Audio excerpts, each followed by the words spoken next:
Thank you and for coming this morning, and appreciate being on the stage with a distinguished debate partner like Wayne. The strength of Houston has always been and will be the private sector.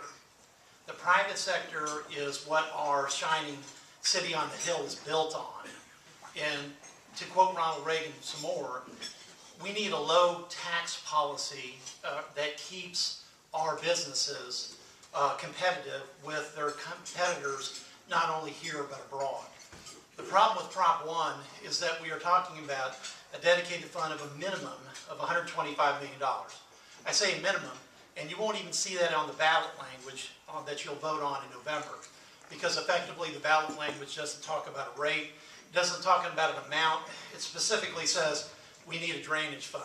Now, assuming that we do, which I think native Houstonians would agree that we always have drainage needs, the question is how are we going to solve that problem and not burden the already overburdened property taxpayers and all residents of the city of Houston?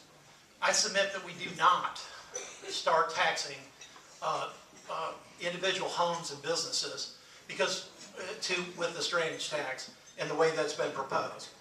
We have already raised water rates by 40% over the next 3 years for all residences in the city. We have raised multifamily water rates, multifamily properties, by approximately 24%. This has already occurred this summer by action of City Council. Now, in addition to that, we're now coming back with Prop 1, which is at minimum hundreds of millions of dollars in taxes over time. Now, the problem with this whole process has been is that we're proposing an idea and we haven't even yet set rates, had public hearings, and so therefore what we're going to debate today is effectively a concept. But the one thing I do know is that I don't see why we should be taxing our Houston city residents at $125 million a year when the entire county flood control property tax is about $75 million a year.